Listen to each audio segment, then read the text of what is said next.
As I gazed at the snow dancing outside my window, I found myself dreaming the same dream again. Standing in the classroom, straining my eyes not to miss the slightest change in the children's expressions. The intuition I developed during my 30 years of teaching still lives on within me, even after retirement. "Good morning, Mrs. Mary." Children's voices echo through the quiet residential street on their way to school. My figure waving from the window of my single-person home probably hasn't changed from years ago. However, a constant worry was churning in my heart. It was about my beloved granddaughter, Emma. Looking at the social media posts flowing across my smartphone screen, I let out a deep sigh. There was a string of perfectly crafted stories about a happy family. My only daughter Caroline, her husband James, and their 3-year-old Emma. Countless photos of seemingly happy smiles. But to my eyes, which had watched thousands of children as a teacher, something lurking behind those smiles bothered me endlessly. "Mary, have you seen Emma's recent posts?" Sarah Johnson's voice trembled slightly on the other end of the phone. She was Caroline's best friend since high school and now a renowned pediatrician in town. She's also one of the few people who understand my concerns about Emma's situation. "Yes, I have." That smile seems a bit. As I stumbled over my words, Sarah quietly continued, "Unnatural, right? Especially in that recent cosmetics brand advertisement. I'm thinking of contacting Caroline." Caroline and James were in the midst of rapid growth as IT company executives. Since a major investment 2 years ago, their lives had changed dramatically. In particular, social media presence had become a crucial PR strategy, and they became obsessed with crafting an image of the perfect family. Emma had been a social media star since birth. From the moment she let out her first cry, her life has been meticulously recorded and continuously shared. By her first birthday, she had already debuted as a child model, and recently, she was even chosen as a model for a luxury cosmetics brand. The numerous hashtags attached to posts like #PerfectFamily and #DreamParentChild felt somehow painful to see. When I visited her daycare, Emma was still the bright and active little girl she'd always been. Chasing friends around, building sandcastles. The normal behavior of a 3-year-old was there. But on social media, she was gradually starting to look like a different person. Perfectly styled hair, grown-up poses, doll-like smiles. "Mommy, are you busy?" During a weekend FaceTime call, Emma's voice sounded a bit lonely. Even through the screen, I could tell something was hiding behind her eyes. I instinctively reached out to touch the screen. "Emma, you can talk to Grandma anytime."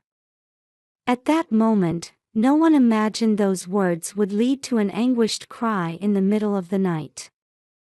Recently, Caroline had begun keeping her distance from me. Where she used to bring Emma over to play every weekend, now we barely meet once a month. Behind her excuse of being busy with work, I sensed there might be another reason.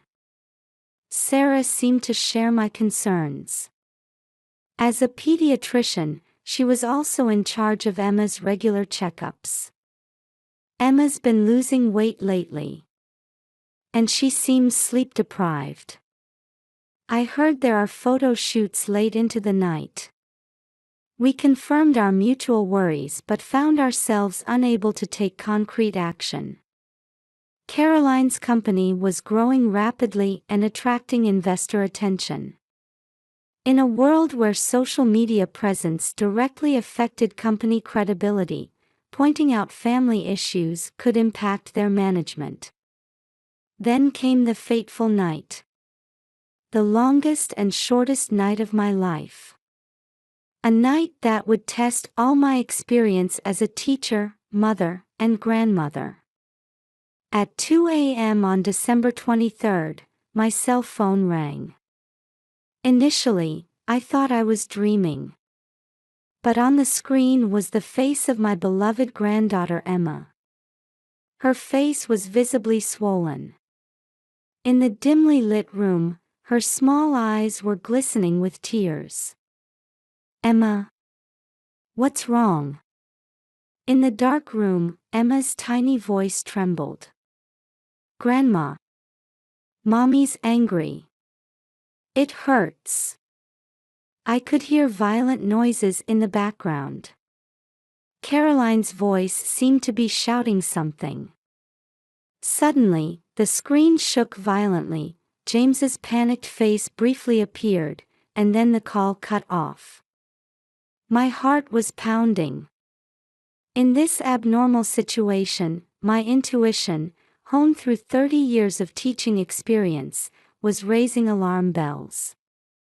The experience of always being alert for signs of abuse was telling me that every cell in my body sensed danger. I immediately called Caroline's cell phone, but there was no answer. James's number and the house phone were also unreachable. Checking the timeline, I found a photo posted 2 hours ago. Late night cosmetics shoot. Our little model is sleepy but doing her best. #angelic sleepy face #nightscape.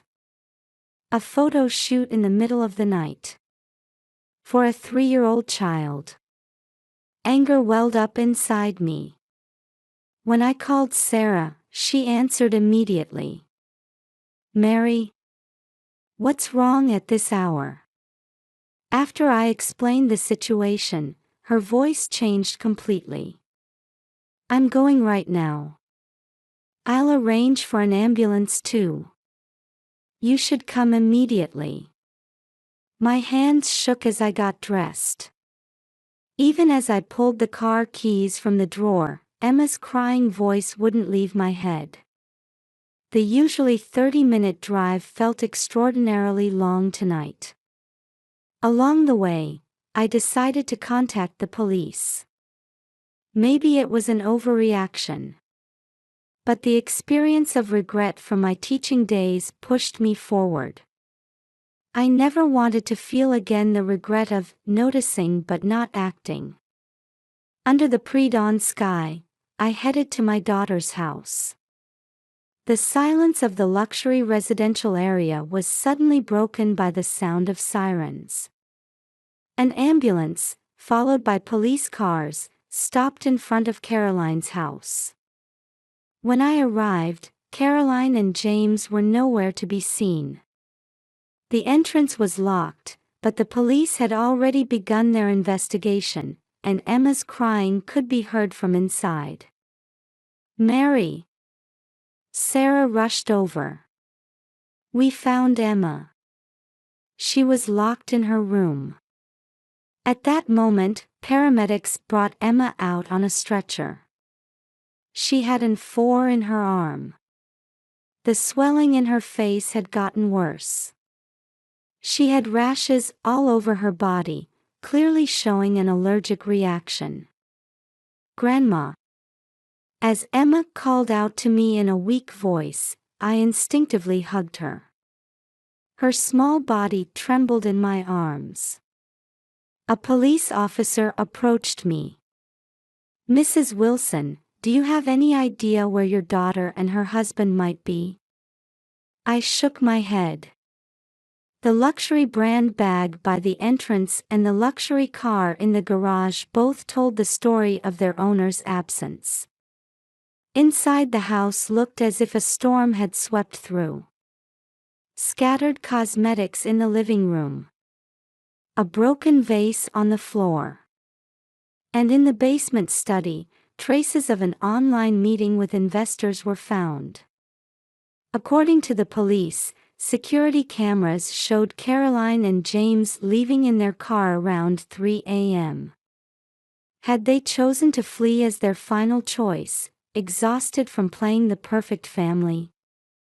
It was a night with important meetings with Asian investors. Martha, the housekeeper, was telling the police. A $50 million investment decision was due tomorrow, and they were in meetings until late.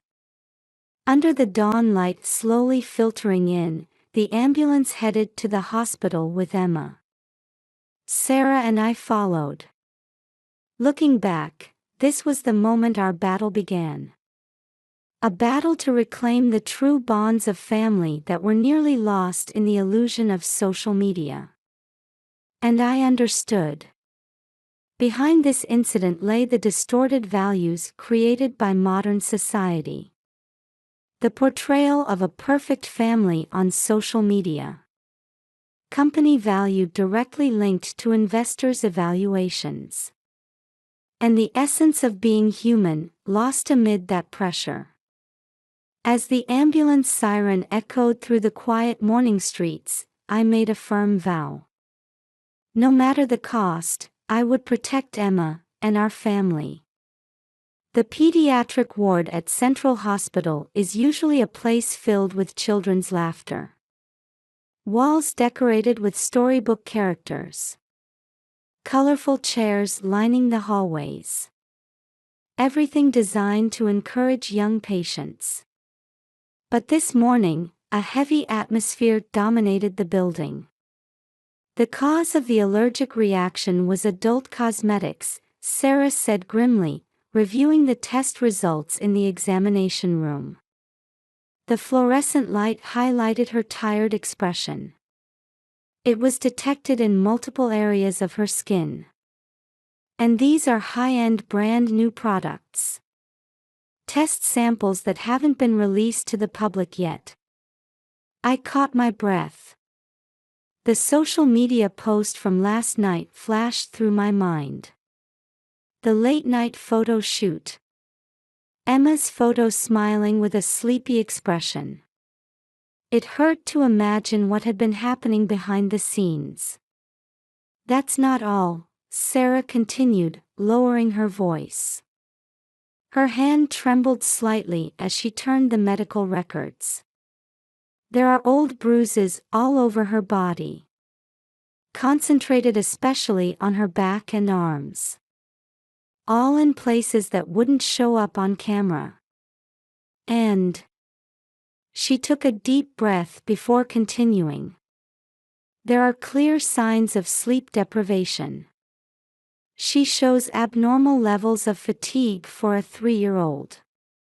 From the examination room window, I could see the hospital courtyard. There, children of the same age were playing with nurses. Emma should have been able to spend her time just being a child like that. In the hallway, Child Protection Service workers were talking in hushed voices. Emma's temporary protection had already been decided. Since morning, various experts had been gathering at the hospital. Mrs. Mary, a young female worker, approached me. Her name tag read, Elizabeth Collins. We've received the report from the daycare. There were several concerns about Emma's recent behavior. The report Elizabeth handed me chronicled Emma's changes in chronological order. When she suddenly became introverted. The day she started leaving her lunch uneaten. And how she began refusing to be photographed at daycare events, saying, "Mommy will be angry." The teacher had reported these changes to the director. However, considering Caroline's social status, active intervention had been avoided. I looked up at the ceiling and let out a deep sigh. Why hadn't I noticed? No, why hadn't I acted when I did notice? My responsibility as a teacher, mother, and grandmother weighed heavily.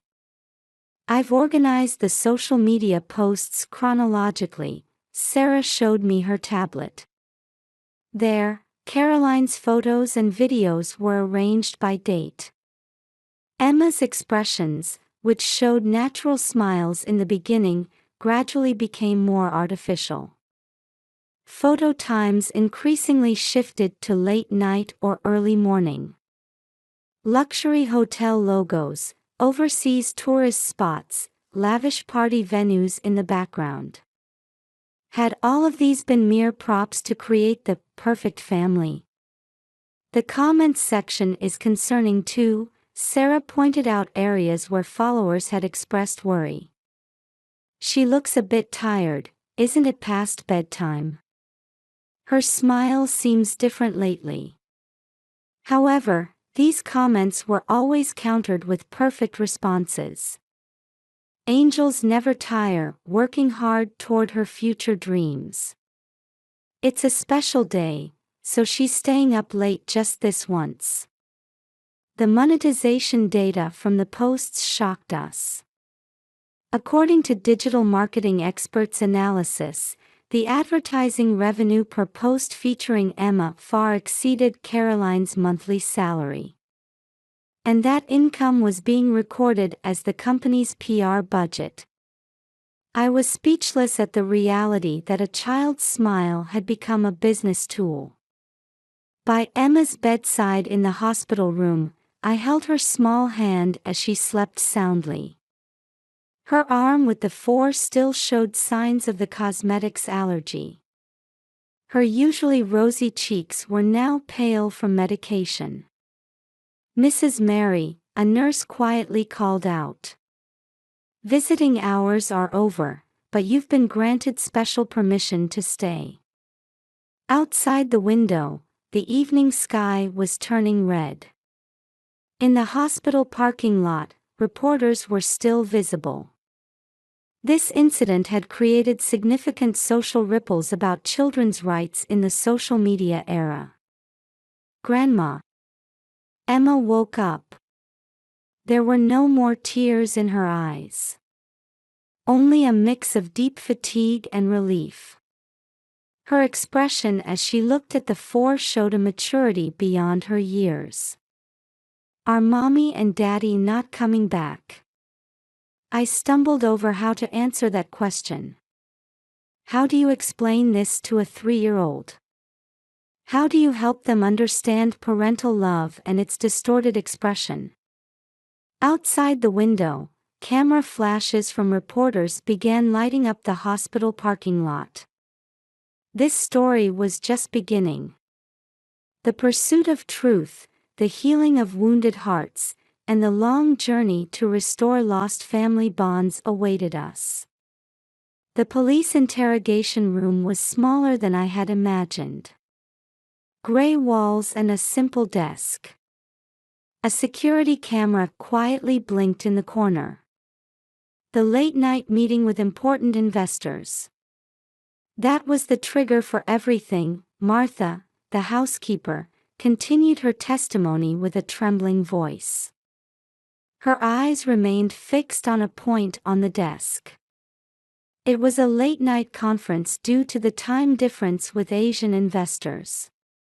We had to adjust to Singapore time. Martha took a deep breath.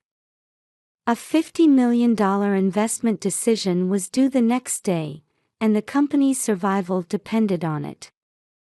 The interrogator quietly moved his pen across the paper. The room's atmosphere grew heavier. That night, Caroline was particularly tense. She believed that the perfect family image would be crucial for the investment. They planned to use a video with Emma as the centerpiece of the presentation. Martha's testimony gradually approached the core of the matter. A new cosmetics line announcement was being prepared, with plans to make Emma the image model. But her voice broke off. Emma became ill during that shoot. They were filming a video for investors using the new cosmetics. But Emma's skin suddenly turned red. Caroline, panicked, scolded Emma. A mother desperately trying to fix the makeup. An agitated father. And in the midst of the chaos, Emma called me for help. The iPad was usually strictly controlled, Martha continued. But that night, in all the chaos, it was left where Emma could reach it. The police investigation progressed rapidly. Security cameras at a private airport captured Caroline and James's final appearance. Footage showed them boarding a private jet that had been prepared for investor meetings. With passports and cash in hand, they disappeared overseas, seemingly fleeing from media scrutiny. When they heard the ambulance sirens, they completely lost their composure. Martha's voice trembled again. The investment presentation's cancellation became certain, and rumors of stock price collapse began circulating. New evidence kept flowing into the investigation headquarters. Social media posting history. Metadata showing late-night photo shoots. And numerous deleted videos discovered on Emma's mobile device. Records of tears shed behind the smiles. 72 hours after the international warrant was issued, Caroline and James turned themselves in at Singapore airport. We sought too much perfection, Caroline testified during police questioning. Her eyes were heavy with exhaustion and regret. The company's growth, investors' expectations, social media evaluations, everything backed us into a corner. Before we knew it, we were treating our own daughter like a mere commodity. The court proceedings attracted social attention. As the daycare's reports were read aloud, specific evidence of Emma's changes was revealed one after another. Sarah's medical findings also coldly demonstrated the reality of abuse.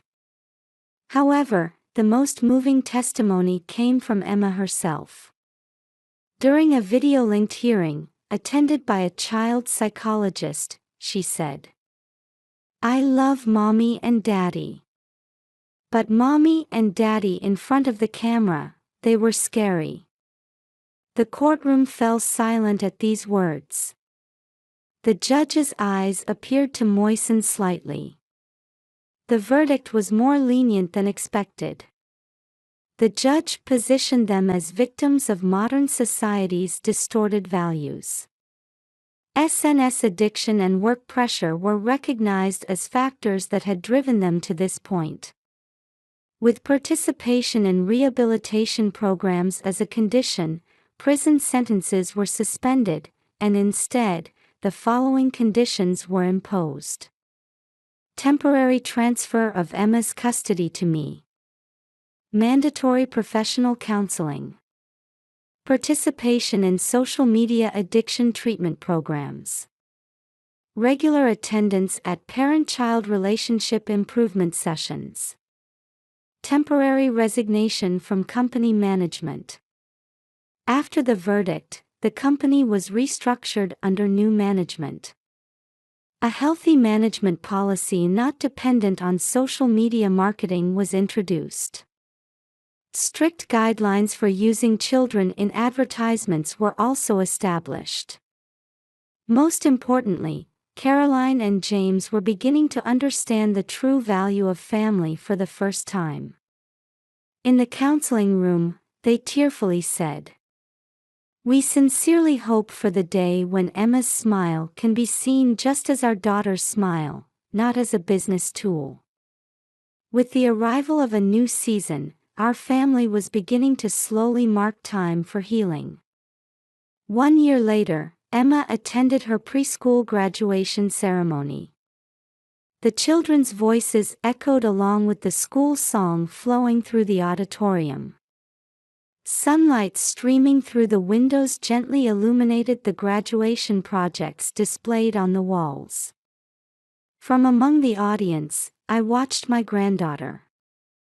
Emma was in the front row, singing shoulder to shoulder with her friends. Her expression was filled with natural joy, completely different from the manufactured smiles in those old photographs. At her blue uniform collar was a handmade flower brooch, which Caroline had quietly pinned there that morning. Caroline and James were there too. Having completed their rehabilitation program, they were slowly regaining confidence as parents. All social media accounts had been deleted, replaced by precious time spent together as a family. During the ceremony, Emma's class began their ensemble performance. The xylophone sound spread peacefully through the venue. Each note showed the results of their dedicated practice. I noticed Caroline secretly wiping her eyes.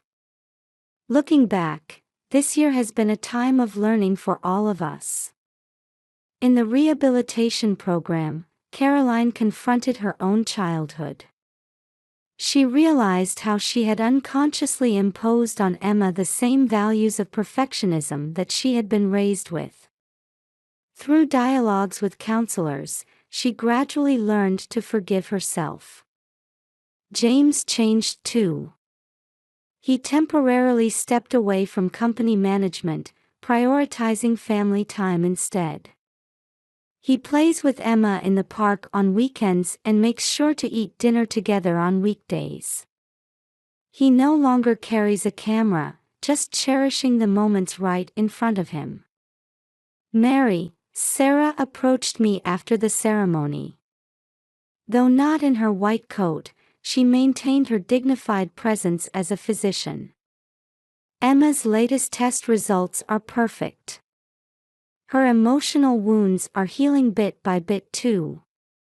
At Sarah's clinic now, regular study sessions are held for parents about the relationship between social media and child rearing.